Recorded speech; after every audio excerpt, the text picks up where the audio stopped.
Hello guys, welcome back. ഇന്നത്തെ നമ്മുടെ വീഡിയോയിൽ നമ്മൾ നോക്കുന്നത് റോയൽ എൻഫീൽഡിൻ്റെ ഒരു ജെനുവിൻ പാർട്ടാണ്. ഈ കാണുന്നത് റോയൽ എൻഫീൽഡിൻ്റെ പല മോഡൽസിലും വരുന്ന ഡിസ്ക് ബ്രേക്കിൻ്റെ കാലിപ്പറാണ്. അപ്പോൾ ഇത് ബൈബ്രെ എന്നാണ് ഇവിടെ എഴുതിയിരിക്കുന്നത്. നമ്മൾ കാണുന്നത് ബൈ ബ്രംബോ എന്നുള്ളതിൻ്റെ ഷോർട്ടാണ് ബൈബ്രെ. ഇത് നല്ല ക്വാളിറ്റിയുള്ളൊരു ബ്രേക്ക് കാലിപ്പറാണ്. ഇതിനകത്ത് ഇതിൻ്റെ കൂടെ തന്നെ ബ്രേക്ക് പാഡ്സും വരുന്നുണ്ട്.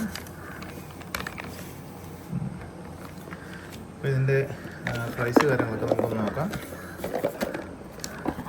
ഇതിൻ്റെ പ്രൈസ് MRP വന്നിരിക്കുന്നത് 2470 രൂപയാണ്. ഇതിൻ്റെ മാനുഫാക്ചറിങ് നമ്മൾ നോക്കുകയാണെന്നുണ്ടെങ്കിൽ അത് ഈ ജൂൺ മാസത്തിൽ 2025 ജൂണിൽ ഉണ്ടാക്കിയതാണ്. കുറച്ച് പഴയ പാർട്ടാണ്. അപ്പോൾ അതിൻ്റെ GST കട്ട് വന്നിട്ടുള്ള പ്രൈസ് നമുക്ക് അറിയത്തില്ല. അത് കുറച്ചുകൂടെ താഴെയായിരിക്കും, ഇതിനെക്കാട്ടി കുറച്ച് കുറവായിരിക്കും നമ്മൾ വിചാരിക്കുന്നത്. ഇതിൻ്റെ പാർട്ട് നമ്പർ 147649 ആണ്. അപ്പോൾ അടുത്തൊരു വീഡിയോയിൽ കാണുന്നവരെ എല്ലാവർക്കും ബൈ.